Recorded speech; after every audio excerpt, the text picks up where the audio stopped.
traeré a la memoria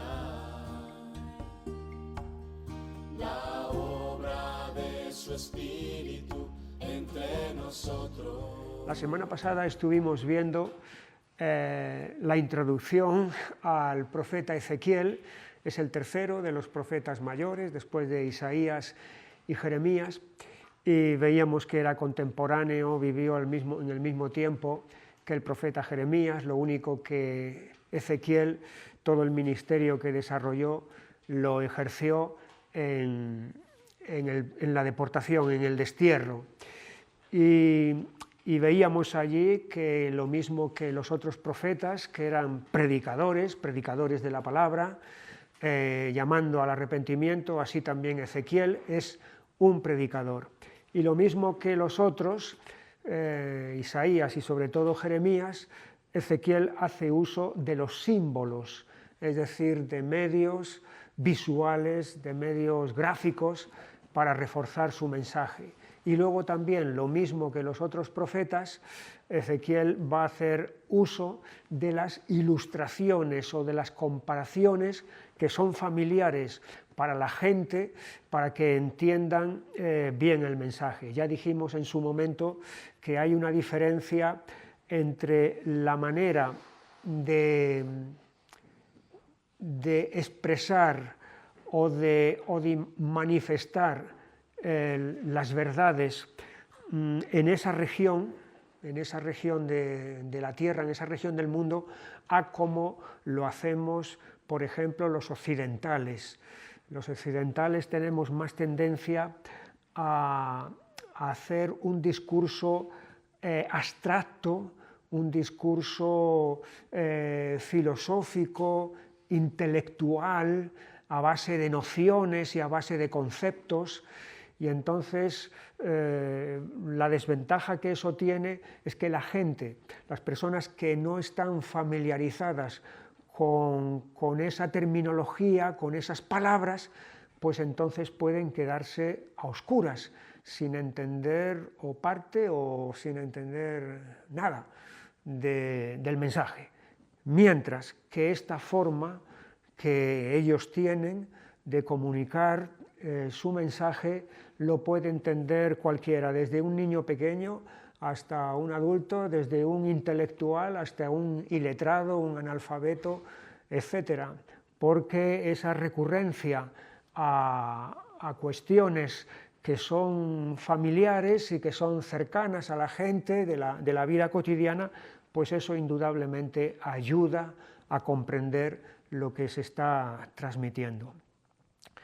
Y entonces entrábamos también en el capítulo 1, el primer capítulo, dijimos que Ezequiel se abre con una visión y se cierra con una visión. Se abre con una visión que es la visión de la semejanza de la gloria de Dios y se cierra con una visión que es también de esa presencia de Dios, pero en el templo, es decir, en medio de su pueblo.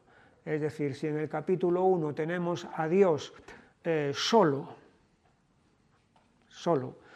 en su gloria y en su trascendencia, a partir del capítulo 40 hasta el capítulo 48 tenemos a Dios, pero no ya solo, sino morando en el templo, es decir, morando en medio de su pueblo, teniendo comunión con su pueblo. Y eso significa el propósito de Dios. Cuando estudiamos en el libro del Éxodo todo lo referente al tabernáculo, es decir, la morada de Dios, dijimos que eso es un propósito que Dios tenía desde el principio y que hay un hilo conductor de ese propósito de Dios de morar en medio de su pueblo, que llega desde Génesis, cuando Dios se paseaba en medio del huerto para tener comunión con Adán y Eva.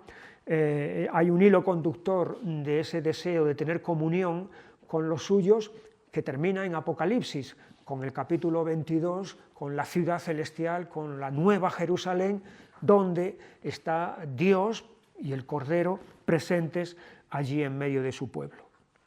Y ahora es cuando entramos en los capítulos 2 y 3 de este libro, donde vemos la misión de Ezequiel, la misión de Ezequiel. Podemos leer 2:1, me dijo, hijo de hombre, ponte sobre tus pies y hablaré contigo. Y luego que me habló, entró el Espíritu en mí y me afirmó sobre mis pies y oí al que me hablaba. Y me dijo, hijo de hombre, yo te envío a los hijos de Israel, a gentes rebeldes que se rebelaron contra mí. Ellos y sus padres se han rebelado contra mí hasta este mismo día. Aquí podemos ver entonces a Dios, a ese Dios que ha mostrado su realidad gloriosa en ese capítulo 1, una realidad gloriosa que contrasta con la realidad miserable en la que se encuentra el pueblo de Dios, que está cautivo, que está en una tierra extraña, y lo grandioso aquí, lo magnífico, es que ese Dios glorioso y trascendente se aviene, condesciende a comunicarse, a seguir hablando a su pueblo, a pesar del estado de humillación, de derrota, de miseria, de rebelión en la que se encuentra. Y aquí tenemos la paciencia, la misericordia de Dios, que no dice ahí os quedáis y os lo habéis ganado y no tenéis remedio, sino que viene para llamar a Ezequiel, al profeta, para que sea instrumento para que Dios pueda seguir comunicando su palabra y su mensaje a ese pueblo. Llama la atención aquí, en el versículo 1, la designación con la que Dios va a llamar a Ezequiel. No le llama a Ezequiel, no le llama por su nombre. En ninguna parte del libro le va a llamar por su nombre. Todo el tiempo le va a llamar hijo de hombre. Más de 90 veces en este libro aparece la designación por parte de Dios a Ezequiel de hijo de hombre. De hecho, es el libro del Antiguo Testamento donde aparece esta forma de dirigirse Dios a alguien en particular, salvando una ocasión en el libro de Daniel, donde Gabriel se dirige a Daniel diciéndole hijo de hombre. Pero quitando esa vez en Daniel, todas las demás ocasiones, cuando Dios se dirige a alguien de esta forma en particular, es siempre a Ezequiel. Luego vamos a ver que en el libro de los Salmos, a veces hay salmos en los que se habla de los hijos de los hombres o el hijo del hombre, pero es una designación genérica, en la que se habla del género humano, de los seres humanos en general, pero concretamente, personalmente, solamente en Ezequiel es donde está esta manera de dirigirse de Dios a alguien, salvando esa otra que digo de Daniel.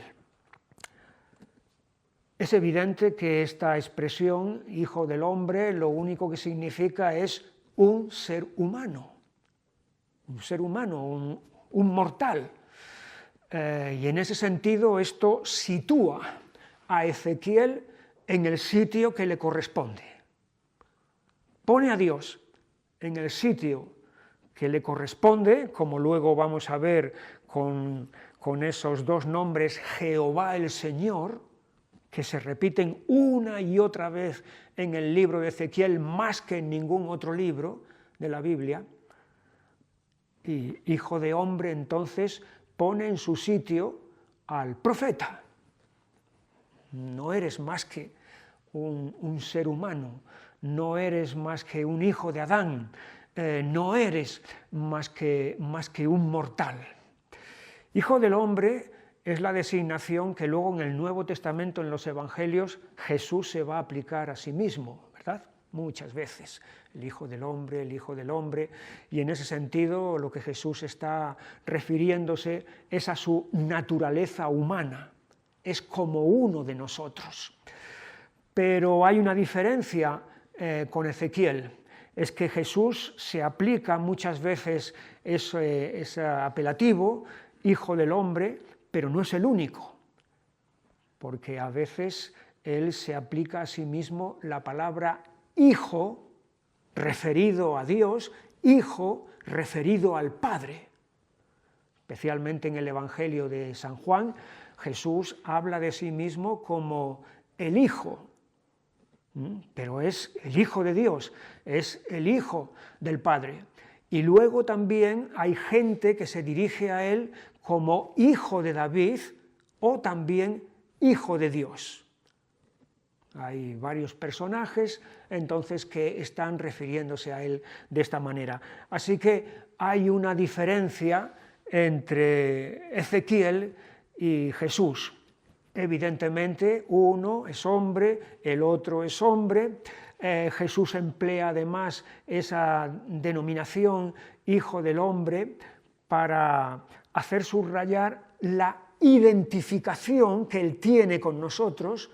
Es uno como nosotros, es uno igual que nosotros, y en ese sentido entonces puede ser nuestro sustituto, y de hecho es nuestro sustituto para cargar con el pecado, ya que el pecado lo ha cometido el hombre, es un hombre el que se va a hacer cargo de la culpa y el castigo por nuestros pecados. Pero además de esa naturaleza humana que Jesús tiene la otra naturaleza divina que le corresponde entonces como Hijo de Dios. Otra característica que llama aquí la atención la tenemos en el versículo 2, donde dice: y luego que me habló, entró el Espíritu en mí y me afirmó sobre mis pies. Hay una actividad del Espíritu de Dios, del Espíritu Santo en Ezequiel y sobre Ezequiel, que no la vemos en ninguno tan frecuente en ninguno de los otros profetas. De hecho, la mención al Espíritu de Dios en Ezequiel supera en ocasiones a las menciones que hay al Espíritu de Dios en el profeta Isaías, y el profeta Isaías tiene bastantes alusiones al Espíritu de Dios. Pues bien, Ezequiel tiene todavía más. Hay diversas veces, aquí la primera, en la que el Espíritu hace algo sobre Ezequiel. Por ejemplo, aquí esto me afirmó sobre mis pies, porque Ezequiel ha caído postrado ante la visión que ha tenido y entonces no tiene ni fuerzas para levantarse, para sostenerse en pie. Y es el Espíritu el que le va a tomar.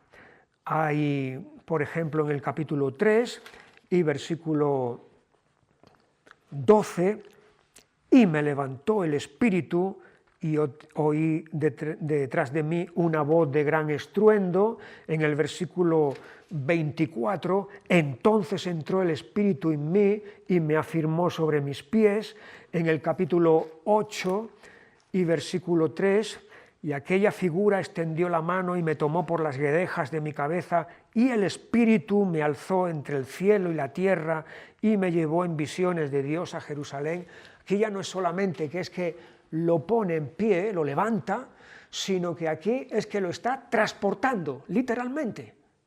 Lo ha tomado y lo está transportando para llevarlo desde donde está, en la tierra de Babilonia, hasta la ciudad de Jerusalén, porque quiere que vea algunas escenas que ilustran lo que está ocurriendo en esa ciudad.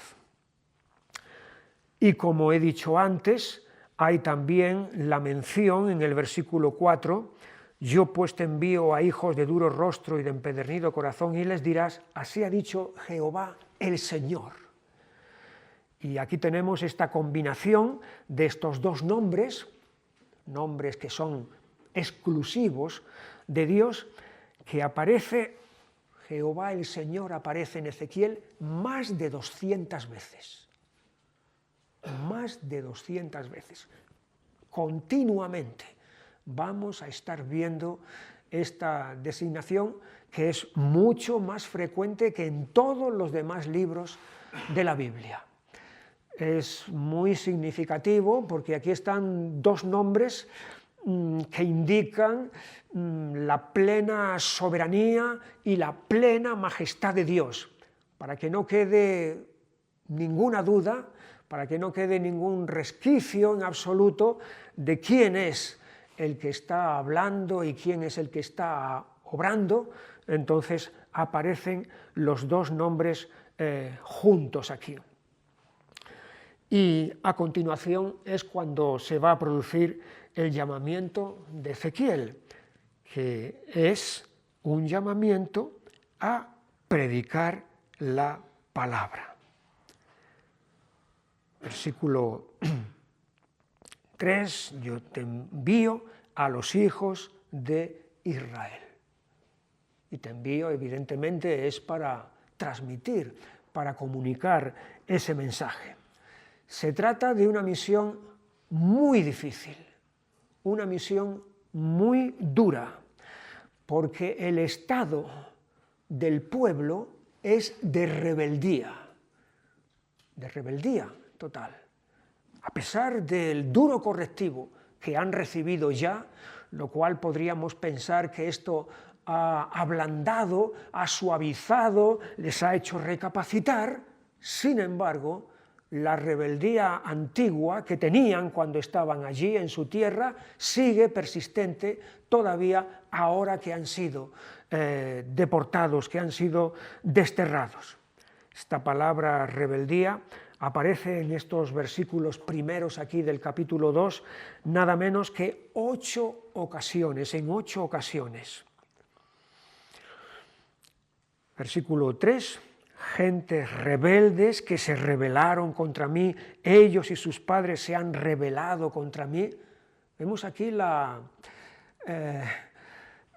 persistencia de usar esta palabra, rebelión, que describe el estado de dureza que tiene. Allí otra vez en el versículo 8, mas tú, hijo de hombre, oye lo que yo te hablo, no seas rebelde como la casa rebelde. Y cuando empieza en el capítulo 3 y versículo 9, como diamante más fuerte que pedernal hecho tu frente, no los temas ni tengas miedo delante de ellos, porque son casa rebelde. Así que una y otra vez la palabra rebeldía, que va acompañada también de duro rostro y empedernido corazón. Versículo 4. Yo pues te envío a hijos de duro rostro y de empedernido corazón. El rostro nos habla de lo externo y el corazón nos habla de lo interno. Así que la dureza, la rebelión que hay aquí, no solamente tiene que ver, vamos a decir, con lo exterior, con el comportamiento, sino que tiene ya sus raíces hundidas en lo interior de su personalidad. Es del corazón de donde surge esa dureza que se va a manifestar también exteriormente. Y luego los calificativos que se le añaden en el versículo 6 no pueden ser más claros. Tú, hijo de hombre, no les temas, ni tengas miedo de sus palabras, aunque te hallas entre zarzas y espinos y moras con escorpiones. Zarzas, espinos, algo que no se puede agarrar, algo que no se puede tomar. Escorpiones, un peligro, una amenaza, picadura mortal, veneno es lo que tiene. Así es como Dios está describiendo el estado de este pueblo. Y lo mismo que Dios le dijo a Jeremías, que no temiera acerca de lo que se iba a encontrar frente al pueblo, así es lo que Dios le ha dicho aquí a Ezequiel en el versículo 6, tu hijo de hombre, no les temas ni tengas miedo de sus palabras. Lo que Ezequiel debe hacer es predicar la palabra independientemente de cuál sea el resultado. Lo que compete a Ezequiel, su responsabilidad es esa. Versículo 7. Les hablarás pues mis palabras, escuchen o dejen de escuchar, porque son muy rebeldes. Es decir, tú predica, tú anuncia, tú transmite. Esa es tu responsabilidad. Lo que luego ellos hagan con la palabra que tú anuncies, eso es cuestión suya. Hay una disposición que el profeta ha de tener en el versículo 8. Mas tú, hijo de hombre, oye lo que yo te hablo, no seas rebelde como la casa rebelde, abre tu boca y come lo que yo te doy. Es una disposición de obediencia. No seas rebelde como la casa rebelde. Por lo tanto, es de atender, de escuchar, de recibir esa palabra. De hecho, esa palabra tiene que nutrirse de ella. En el capítulo 3, versículo 1, me dijo, hijo de hombre, come lo que hayas, come este rollo y ve y habla a la casa de Israel. Y abrí mi boca y me hizo comer aquel rollo y me dijo, hijo de hombre, alimenta tu vientre y llena tus entrañas de este rollo que yo te doy. Y lo comí y fue en mi boca dulce como miel. Antes de transmitir, antes de llevar la palabra a otros, el profeta tiene que alimentarse, tiene que nutrirse, tiene que llenarse de esa palabra para entonces poder darla a otros. Es una palabra dura, es una palabra difícil, porque fíjate lo que dice al final del versículo 10 del capítulo 2. Lo extendió delante de mí, estaba escrito por delante y por detrás, y había escritas en él endechas y lamentaciones y ayes. Es decir, tiene que ver con juicios, con consecuencias terribles que están por venir a los deportados y también a los que todavía no han sido deportados, que van a sufrir también la deportación. Así que en ninguna manera es un mensaje fácil ni un mensaje popular, todo lo contrario.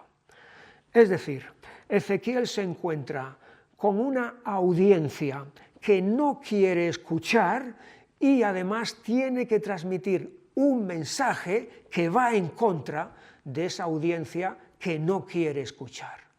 Esta es la misión, la tarea a la que Dios ha mandado a Ezequiel.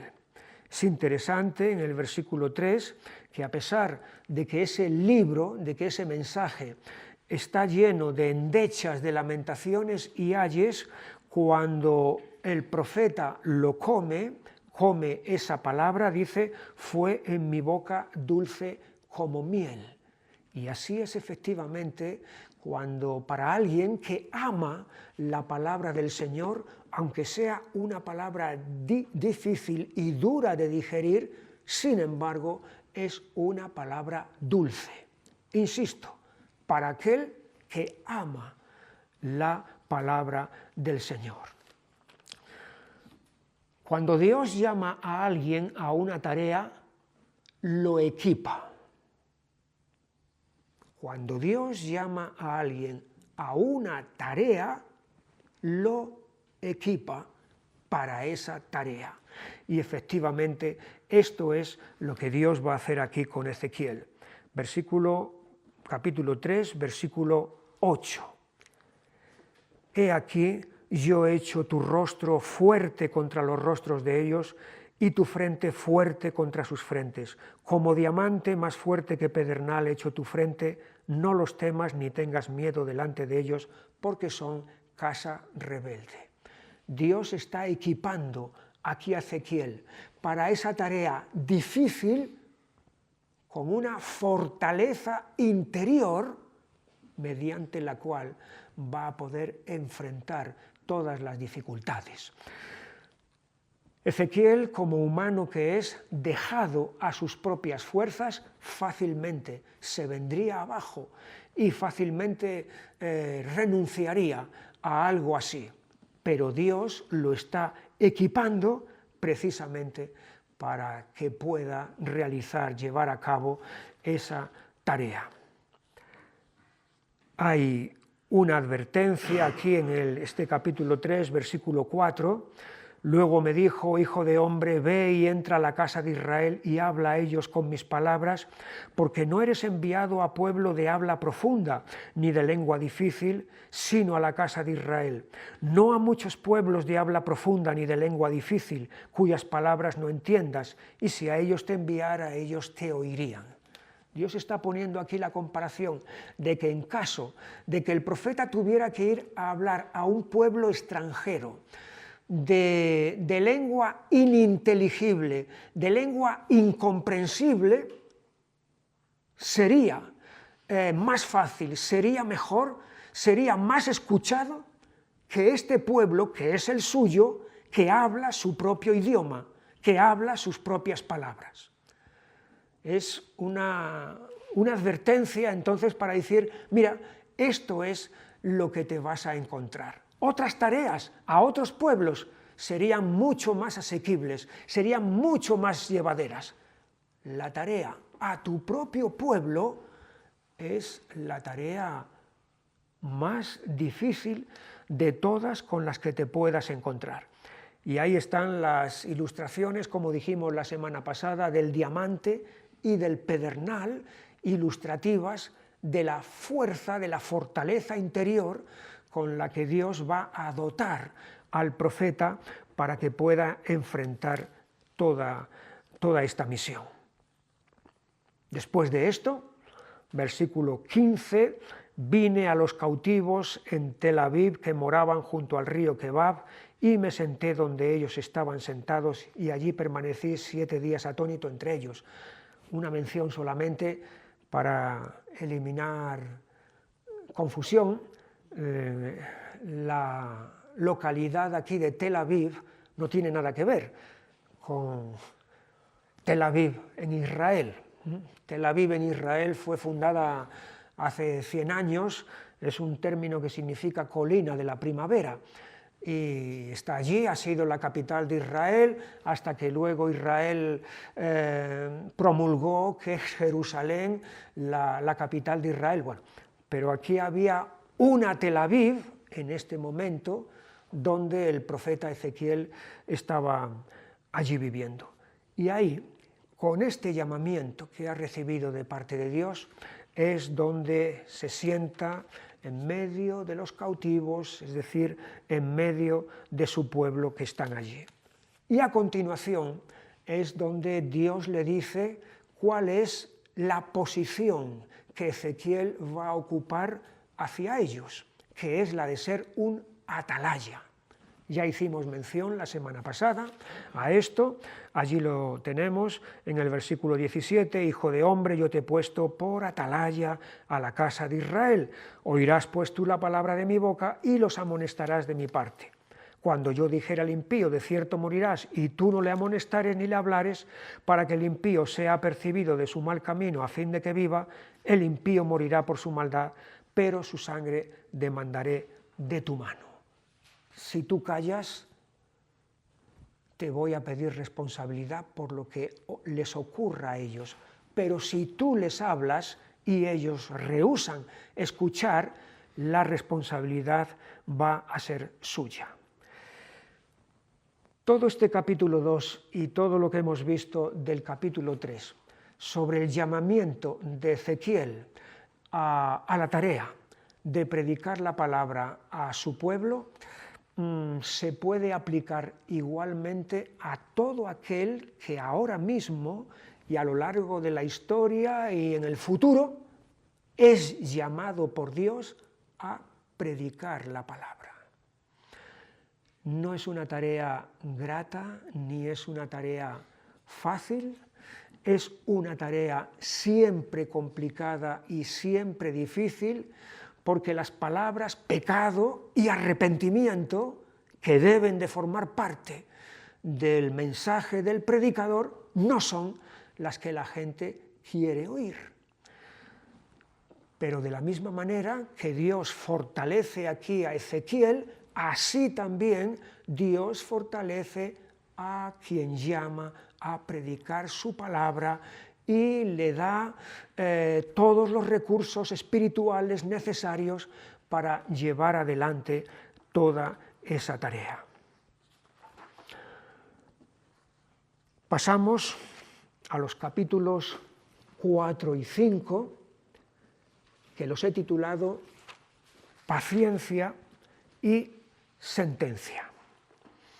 Capítulo 4 hicimos alusión la semana pasada al mismo con el símbolo del adobe. El adobe dijimos que es una masa de barro normalmente mezclada con paja para darle consistencia. Es un material de construcción que viene desde la antigüedad, aparece ya cuando los hijos de Israel en Egipto, al principio del libro del Éxodo, cuando cambia el faraón que conocía a José y se levanta otro faraón diferente y empieza a oprimirlos, y entonces ordena que fabriquen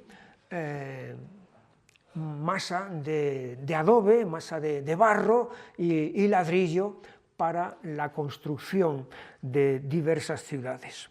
Pues aquí tenemos entonces, versículo 1, tú, hijo de hombre, tómate un adobe y ponlo delante de ti y diseña sobre él la ciudad de Jerusalén.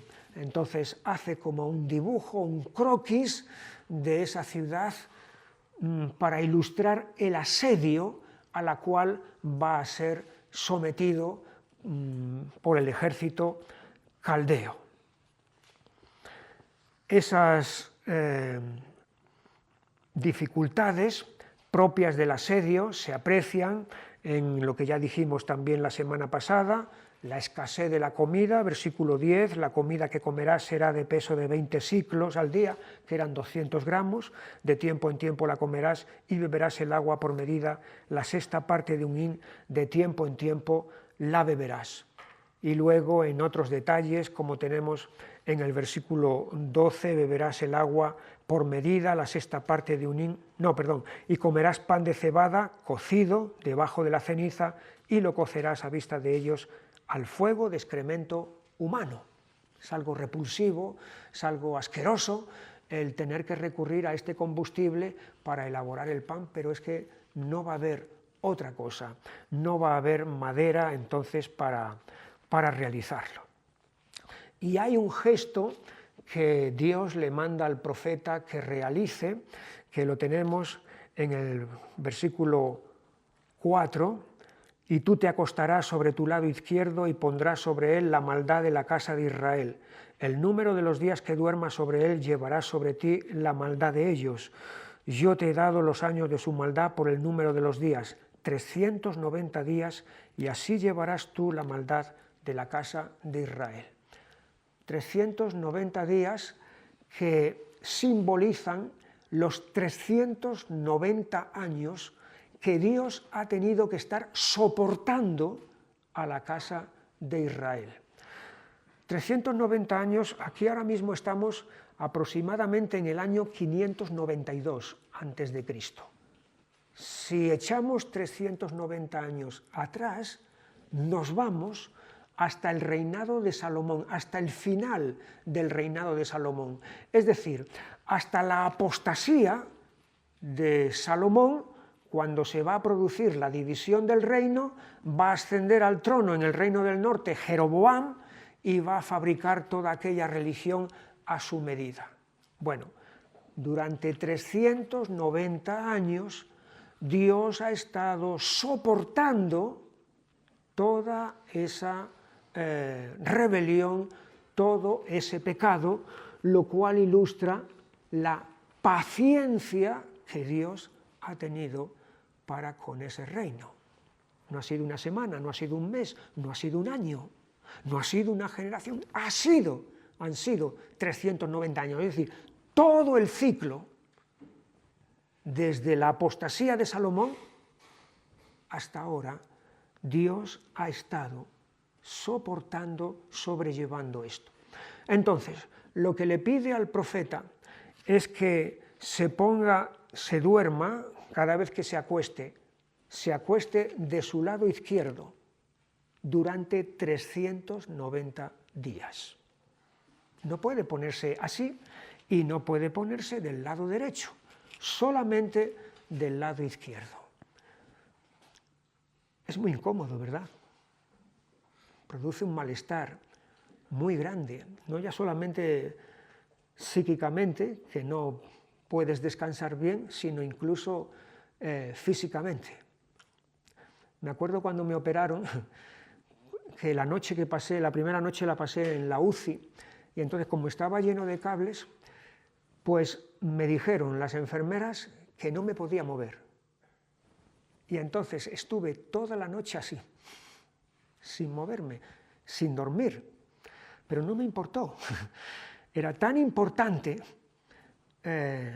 eso, estar como me habían dicho que tenía que estar, que no me importó estar así toda la noche, pero fue una noche. Pero aquí son 390 días, 390 noches puestos solamente de un lado, nada más. Pero son 390 días, no 390 años. Es solamente una ilustración para que el profeta entienda, de alguna manera comprenda lo que Dios, el fastidio, la molestia que Dios ha tenido con este pueblo. Y luego en el versículo 6, cumplidos estos, te acostarás sobre tu lado derecho por segunda vez y llevarás la maldad de la casa de Judá 40 días, día por año te lo he dado. 40 días. 40 días que representan 40 años. 40 años es el ciclo que vive una generación. No que vive, una generación vive normalmente 70, 80 años, pero se cuenta como 40 años la duración de una generación, que viene otra después, que la sustituye, aunque estos todavía estén viviendo, pero son los otros los que toman el protagonismo de esa nueva generación. Bueno, pues aquí el profeta entonces tiene que estar de esa manera, puesto sobre su lado derecho durante 40 días. Paciencia que Dios ha tenido. Y esa paciencia finalmente ha llegado a agotarse y entonces hay una sentencia sobre la nación, y es la ilustración que tenemos en el capítulo 5 y versículo 1.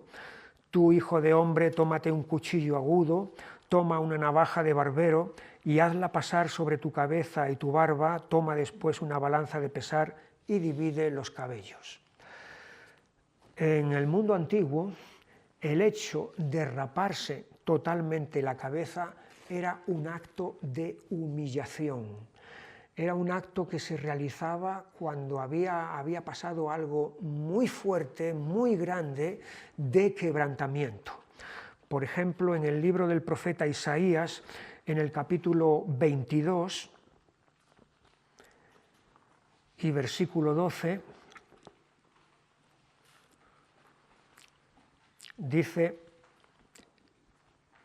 por tanto, el Señor Jehová de los ejércitos llamó en este día a llanto y a endechas, a raparse el cabello y a vestir cilicio. Es una ocasión entonces en la que el pueblo está siendo humillado, quebrantado, y una señal externa de ese quebrantamiento, de esa humillación, es raparse el cabello. Esto es lo que Dios le dice aquí al profeta que haga. Y entonces, de esos cabellos rapados los va a dividir en 3 partes. Versículo 2.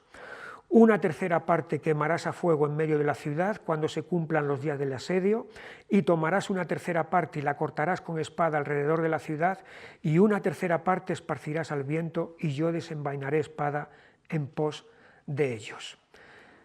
Así que aquí se habla de los 3 las tres clases de juicio que Dios va a traer sobre Jerusalén.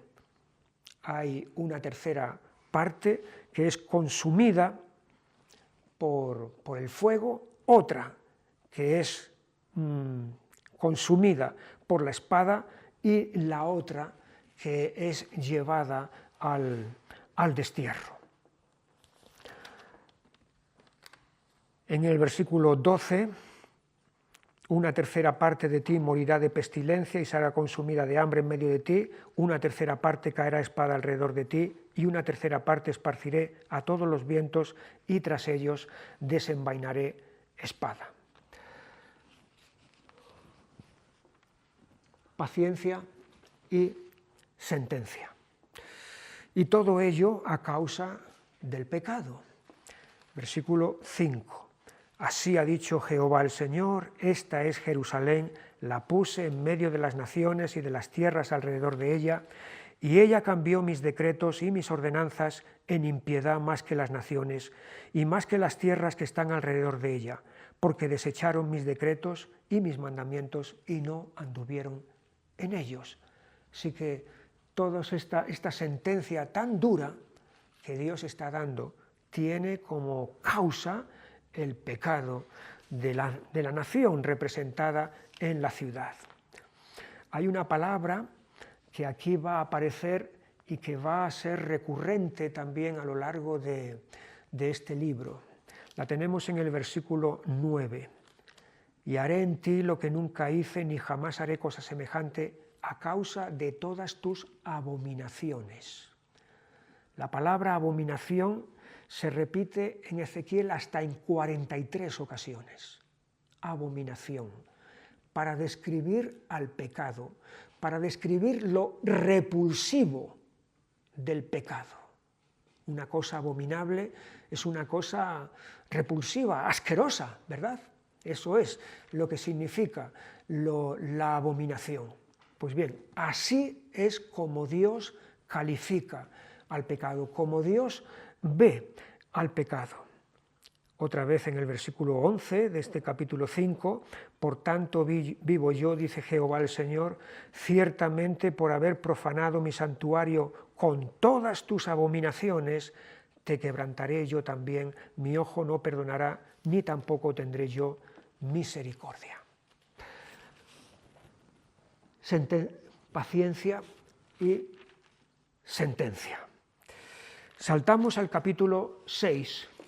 Lo he titulado Lugares de pecado y juicio, porque este capítulo 6 tiene que ver sobre los montes de Israel. Versículo 1. Vino a mí palabra del Señor diciendo, Hijo de hombre, pon tu rostro hacia los montes de Israel y profetiza contra ellos, y dirás, montes de Israel, oíd palabra de Jehová el Señor. Así ha dicho Jehová el Señor, a los montes y a los collados, a los arroyos y a los valles, he aquí que yo haré venir sobre vosotros espada y destruiré vuestros lugares altos. Efectivamente, los montes, es decir, los sitios elevados, o sea, los lugares altos, son los sitios donde había actos, donde había santuarios de idolatría. Estaban extendidos por todas las partes, lo vemos muchas veces en el Antiguo Testamento, la denuncia de otros profetas y también en los libros de Reyes, en los libros de Samuel, la proliferación de lugares altos. Lugares altos, había encinas, había sitios resguardados donde estaban los santuarios allí escondidos y, como hemos dicho en algunas ocasiones, los cultos que se celebraban no simplemente era doblar la rodilla delante del ídolo o quemar un poco de incienso, sino que allí había hombres o mujeres, o hombres y mujeres consagrados, entre comillas, dedicados a esos cultos para tener relación carnal con los adoradores que venían a esos lugares. Y la palabra que Dios está pronunciando aquí contra los montes de Israel tiene que ver con esto, con esos actos abominables que se estaban produciendo allí de idolatría en todos esos sitios. Versículo 4, vuestros altares serán asolados y vuestras imágenes del sol serán quebradas, y haré que caigan vuestros muertos delante de vuestros ídolos, y pondré los cuerpos muertos de los hijos de Israel delante de sus ídolos, y vuestros huesos esparciré en derredor de vuestros altares. Así que aquí está viniendo este juicio sobre estos lugares de pecado. En este capítulo aparece una expresión que es muy típica de Ezequiel, aparece más de 60 veces. Ya veis que hay cosas, palabras, expresiones, frases, que a veces son características de ciertos libros o de ciertos autores, y efectivamente esto es lo que pasa con Ezequiel. Ya lo hemos visto con esto de hijo de hombre, Jehová el Señor, abominación, y ahora también esta otra frase, que es, y sabréis que yo soy el Señor. Y sabréis que yo soy el Señor. Más de 60 veces, es decir, más veces que en todo el resto de los libros de la Biblia aparece aquí esta expresión. Versículo 7, y los muertos caerán en medio de vosotros y sabréis que yo soy el Señor. Versículo 10, y sabrán que yo soy el Señor, no en vano dije que les había de hacer este mal. Versículo 13, y sabréis que yo soy el Señor cuando sus muertos estén en medio de sus ídolos. Versículo 14, y extenderé mi mano contra ellos, y donde quiera que habiten haré la tierra más asolada y devastada que el desierto hacia Diblat, y conocerán que yo soy el Señor. Sabréis, conocerán que yo soy el Señor. Es decir, va a ser patente, va a ser evidente mi realidad, mi existencia. No soy un cuento chino, no soy una teoría, no soy una leyenda que viene de los antiguos, que eran unos ignorantes y entonces fabricaron toda una fantasía acerca de mi existencia. Sabréis que yo soy el Señor, por experiencia propia, porque vais a experimentar mi severidad a causa de todo vuestro pecado. Ese pecado no va a quedar impune, sino que vais a pagar las consecuencias, y mediante esas consecuencias vais a saber, a conocer que yo soy el Señor. Así que hay aquí esta frase, no es exclusiva de Ezequiel, ya apareció allí en el libro del Éxodo, en el capítulo 7,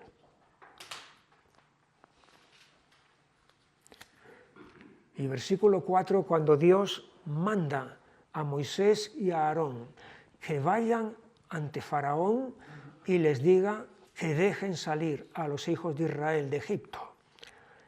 Éxodo 7:4, y Faraón no os oirá, mas yo pondré mi mano sobre Egipto y sacaré a mis ejércitos, mi pueblo, los hijos de Israel de la tierra de Egipto con grandes juicios, y sabrán los egipcios que yo soy el Señor cuando extienda mi mano sobre Egipto y saque a los hijos de Israel de en medio de ellos. Así que ellos van a conocer, van a saber en sus propias carnes, van a conocer de mi existencia. Ese Dios al que Faraón le dijo a Moisés, ¿y quién es Jehová? ¿Quién es el Señor? Para que yo deje salir a los hijos de Israel. Como diciendo, no es nadie, no existe, no hay tal cosa. Sabrán los egipcios que yo soy el Señor cuando extienda mi mano y cuando despliegue todos esos juicios. Ellos van a conocer experimentalmente de mi existencia. Y es la frase que Ezequiel toma y la repite una y otra vez a lo largo de todo su libro. Llama la atención que esa frase, que parece que solamente habla del lado severo de Dios, sin embargo, esa frase también se utiliza para el lado misericordioso de Dios. Y en ese sentido, si vamos un momento al capítulo 20 de Ezequiel y versículo 42,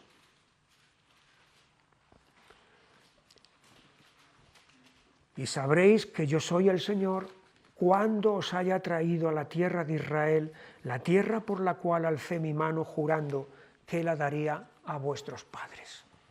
Así que entonces, cuando experimentéis ese despliegue de salvación, de misericordia, de gracia, cuando volváis otra vez a una tierra que estaba aparentemente perdida, que no podríais volver a ella, vais a volver y vais a conocer que yo soy el Señor. Es decir, hay dos maneras de conocer, de saber que Él es el Señor. Hay una manera que es terrible de conocer a Dios. Es aquellos que se endurecen, que resisten, que son rebeldes y que finalmente van a sufrir el juicio de Dios. Pero hay una manera bendita y consoladora de conocer, de saber que Él es Dios, cuando abrimos nuestro corazón a su palabra.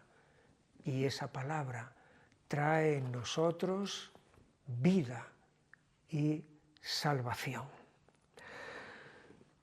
Lugares de pecado y juicio, el capítulo 6.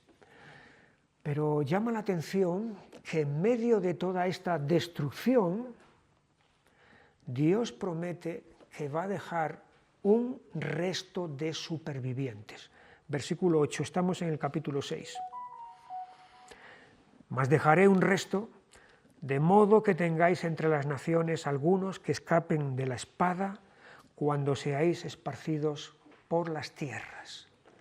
Así que no se trata de una destrucción total, de una destrucción absoluta, sino que hay un resto de supervivientes que escapan de todo eso. Dios podía haberlos entregado a la destrucción total, como muchos otros pueblos a lo largo de la historia han desaparecido del mapa y no ha quedado ni rastro de ellos. Pero aquí hay algo que Dios tiene con este pueblo y es por eso por lo que deja un resto, un remanente que va a tomar conciencia del pecado que cometieron. Versículo 9. Y los que de vosotros escaparen se acordarán de mí entre las naciones en las cuales serán cautivos, porque yo me quebranté a causa de su corazón fornicario que se apartó de mí y a causa de sus ojos que fornicaron tras sus ídolos, y se avergonzarán de sí mismos a causa de los males que hicieron en todas sus abominaciones. Se avergonzarán de sí mismos, es decir, van a tomar conciencia plena de su pecado. Y por lo tanto ahí tenemos ya el comienzo de algo bueno, porque en tanto en cuanto alguien no reconozca su pecado, no admita su pecado, es imposible que pueda haber redención, restauración o salvación. Pero si alguien se avergüenza de sí mismo, entonces es que estamos ante el primer paso en la buena dirección. Llama la atención en este versículo 9 que acabo de leer, que aparece la palabra dos veces, fornicación. Yo me quebranté a causa de su corazón fornicario que se apartó de mí y a causa de sus ojos que fornicaron tras sus ídolos. Estamos en el capítulo 6, contra los montes de Israel, contra los lugares altos, contra los lugares de prostitución idolátrica donde se practicaban toda esa serie de actos. Y Dios está utilizando aquí la palabra fornicación porque va en consonancia con lo que allí se estaba efectuando. Es una fornicación literal, física, y es una fornicación espiritual, porque la lealtad debida a Dios ha sido abandonada, han traicionado a Dios y se han entregado entonces a todos esos ídolos. Pasamos al capítulo 7. El capítulo 7, el desastre que viene.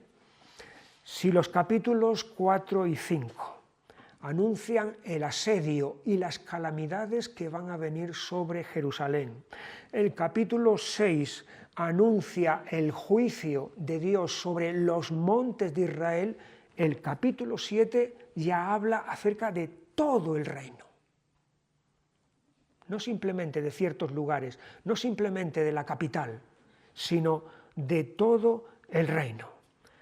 Así que este capítulo 7 es la culminación de los anteriores sobre la destrucción que viene, no sobre una ciudad, no sobre determinados sitios geográficos, sino sobre todo el territorio en general. Estamos aquí a 6 años para que el desastre venga, para que el desastre se cumpla. Solamente faltan nada más que 6 años. El profeta lo está anunciando aquí. Ha venido parte y el profeta está sufriendo esa parte de ese desastre porque es la segunda deportación, pero lo peor está todavía por llegar. Se anuncia el fin. Versículo 2. Tú, hijo de hombre, así ha dicho Jehová el Señor a la tierra de Israel, el fin viene sobre los 4 extremos de la tierra. El fin aquí no es simplemente el acabamiento, no es como cuando vemos la palabra fin en una película.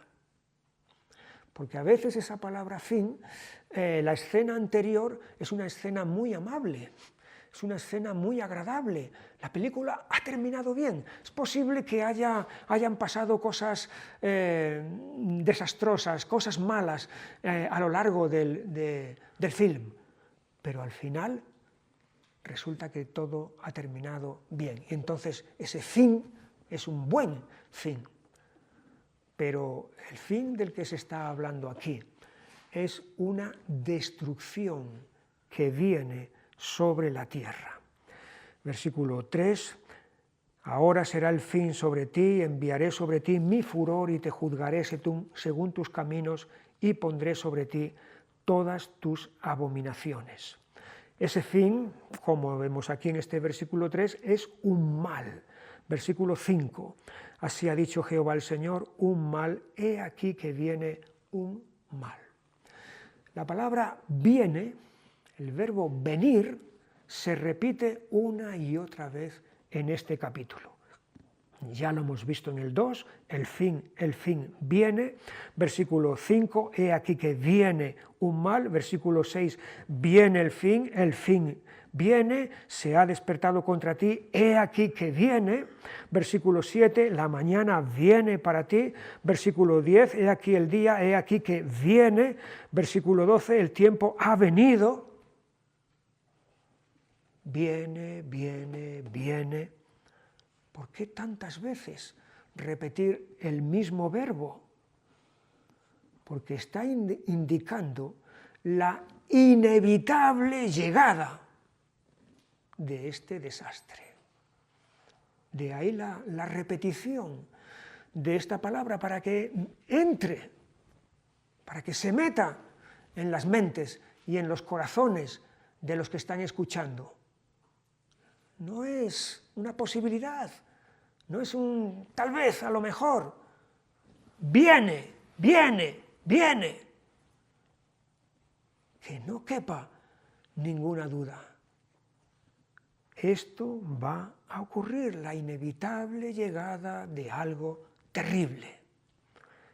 Y eso que es terrible lo tenemos en el versículo 27. El rey se enlutará y el príncipe se vestirá de tristeza y las manos del pueblo de la tierra temblarán. Según su camino haré con ellos y con los juicios de ellos los juzgaré y sabrán que yo soy el Señor. Ante esto que viene, estas son la actitud que ellos van a tener: luto, tristeza y temblor, de miedo, evidentemente, por lo que se acerca. Pasamos al capítulo 8. 4 abominaciones.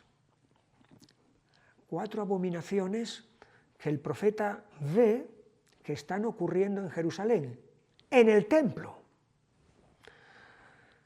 Ya hemos aludido a que en el capítulo 8 y versículo 3, aquella figura extendió la mano y me tomó por las guedejas de mi cabeza, y el Espíritu me alzó entre el cielo y la tierra, y me llevó en visiones de Dios a Jerusalén, a la entrada de la puerta de adentro que mira hacia el norte, donde estaba la habitación de la imagen del celo, la que provoca a celos.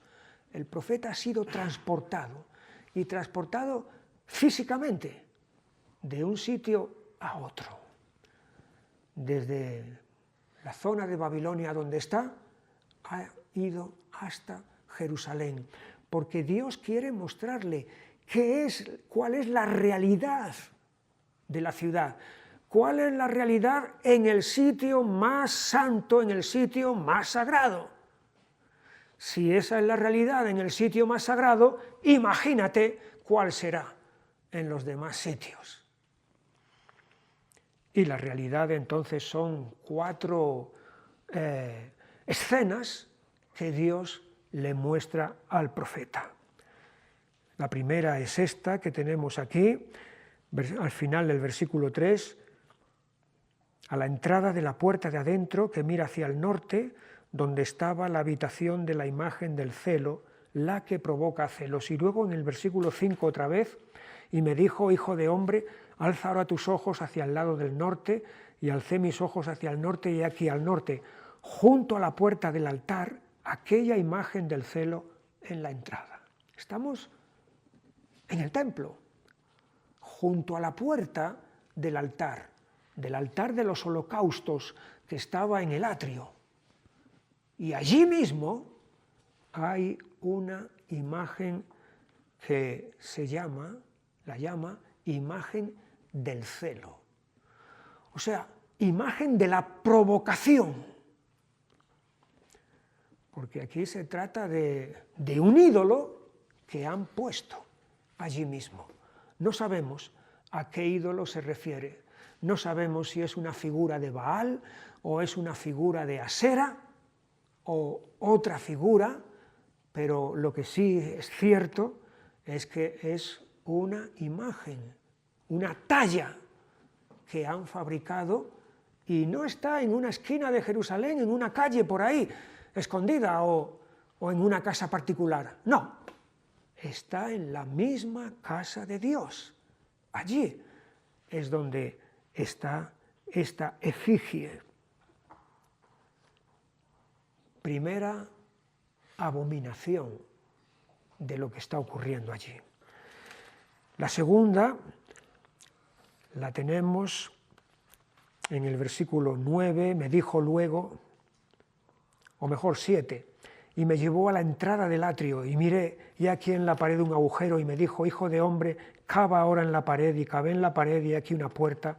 Me dijo luego: entra y ve las malvadas abominaciones que estos hacen allí. Entré pues y miré, y aquí toda forma de reptiles y bestias abominables, y todos los ídolos de la casa de Israel que estaban pintados en la pared por todo alrededor. Y delante de ellos estaban 70 varones de los ancianos de la casa de Israel, y Jazanías, hijo de Safán, en medio de ellos, cada uno con su incensario en su mano, y subía una nube espesa de incienso.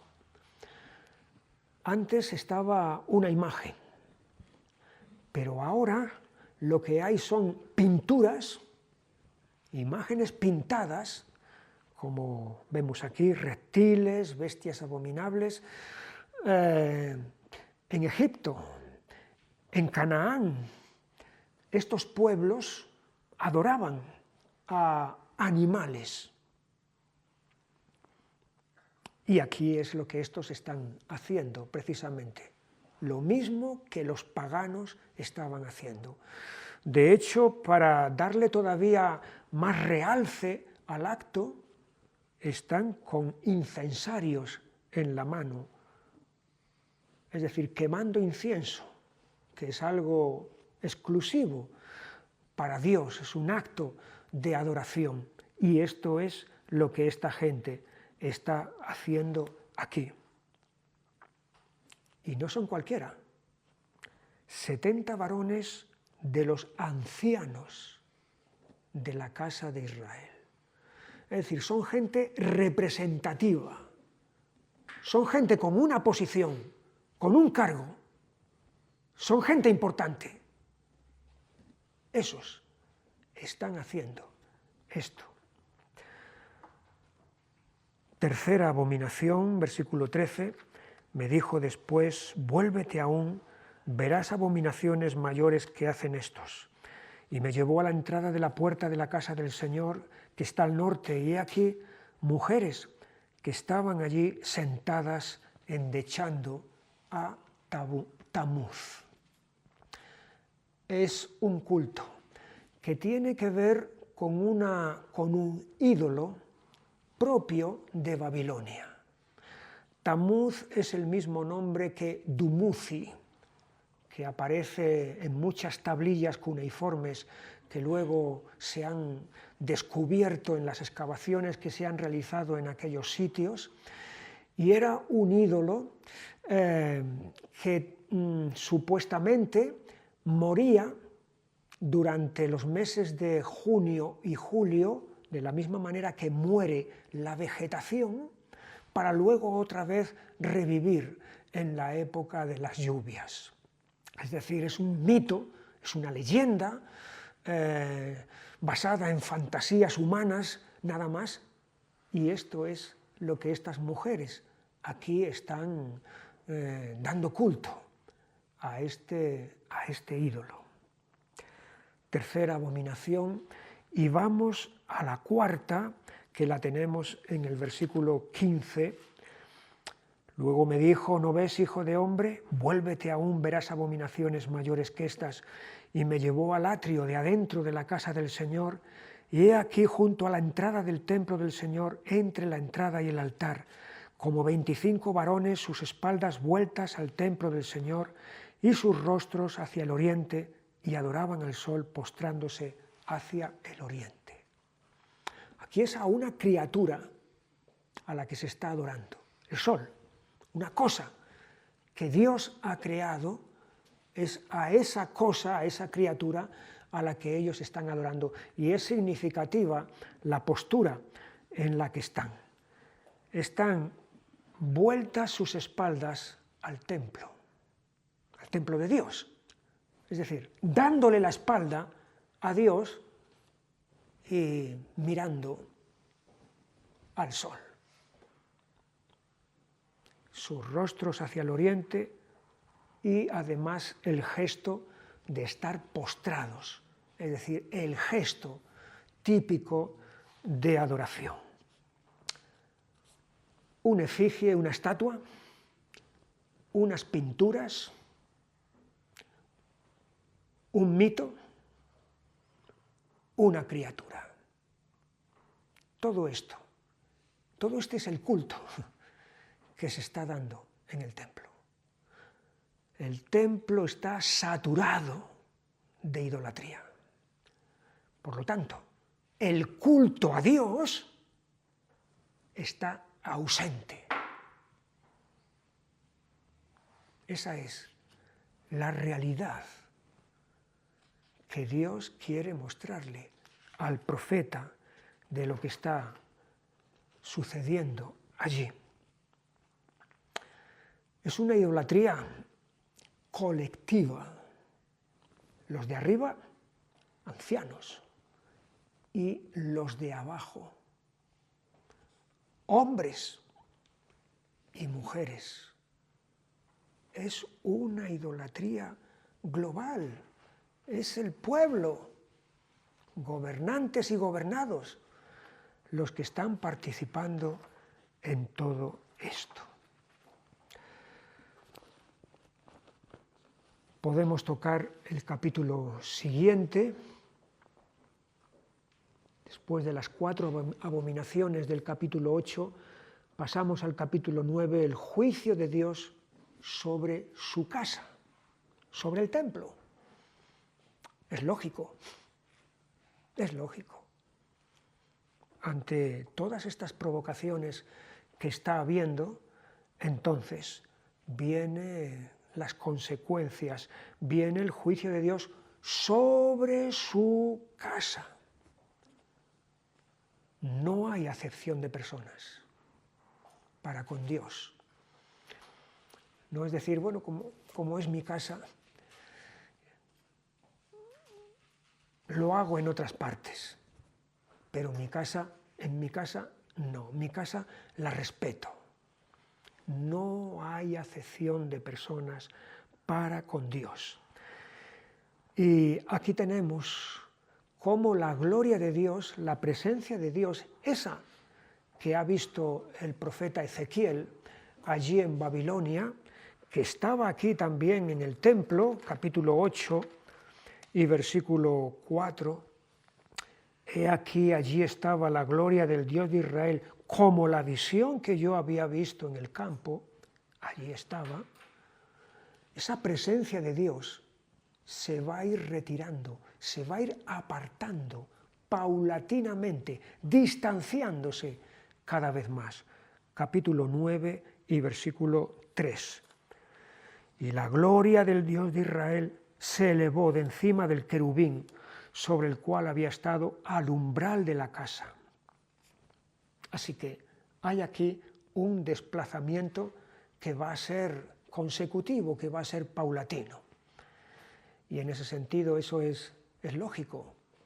Allí donde está el pecado, allí donde mora el pecado, es imposible que pueda estar la presencia de Dios. Son cosas incompatibles. Y aquí vienen entonces los ejecutores del juicio. Versículo 1, capítulo 9, clamó en mis oídos con gran voz diciendo, los verdugos de la ciudad han llegado y cada uno trae en su mano su instrumento para destruir. Y he aquí que 6 varones venían del camino de la puerta de arriba que mira hacia el norte y cada uno traía en su mano su instrumento para destruir. Y entre ellos había un varón vestido de lino, el cual traía a su cintura un tintero de escribano, y entrados se pararon junto al altar de bronce. Y a la orden de Dios, entonces, estos ejecutores del juicio de Dios van a ir matando a todos aquellos, excepto a quienes tengan una señal en su frente. Y esos que tienen una señal en su frente son los que están clamando y gimiendo y quebrantándose ante Dios por todas las abominaciones que están allí ocurriendo. Versículo 4. Le dijo el Señor, pasa por en medio de la ciudad, por en medio de Jerusalén, y ponles una señal en la frente a los hombres que gimen y que claman a causa de todas las abominaciones que se hacen en medio de ella. Y a los otros dijo, oyéndolo yo, pasad por la ciudad en pos de él y matad, no perdone vuestro ojo, ni tengáis misericordia. Esta escena es la que luego el apóstol Pedro va a recoger en su primera carta, en el capítulo 4 y versículo 17. La primera carta de Pedro es una carta escrita a cristianos que están padeciendo persecución, que están sufriendo a causa del nombre de Cristo. 4:17 dice, porque es tiempo de que el juicio comience por la casa de Dios, y si primero comienza por nosotros, ¿cuál será el fin de aquellos que no obedecen al Evangelio de Dios. Es tiempo de que el juicio comience por la casa de Dios. Y es lo que está ocurriendo aquí en esta escena del capítulo 9 del profeta Ezequiel. Dios distingue a aquellos que están gimiendo y clamando por todo lo que está ocurriendo de aquellos que no lo hacen. De hecho, es algo que vemos, esa distinción es algo que vemos en Sodoma, ¿no? Cuando precisamente también el apóstol Pedro, pero en su carta siguiente, en la segunda de Pedro, capítulo 2, y versículo 8 o versículo 7, y libró al justo Lot abrumado por la nefanda conducta de los malvados, porque este justo que moraba entre ellos afligía cada día su alma justa, viendo y oyendo los hechos inicuos de ellos. Lot estaba allí en medio de Sodoma, viendo todo lo que estaba ocurriendo. No era indiferente, no era insensible, no, estaba quebrantado por la maldad que había. Y fue por ese quebrantamiento que Dios saca a este hombre para que sea salvado de la destrucción de la ciudad. Es lo que está ocurriendo aquí también en este capítulo 9, que en medio de esta destrucción masiva hay los que van a ser preservados a causa de esa actitud interior que tienen, de rechazo, de repulsa por la maldad. El juicio de Dios sobre su casa. Vamos a dejarlo aquí y la semana que viene, entonces, si Dios quiere, continuamos con el capítulo 10 y los siguientes, y seguimos también avanzando en la lectura del libro. Que el Señor os bendiga y hasta entonces. Su misericordia reveladas en Cristo Jesús.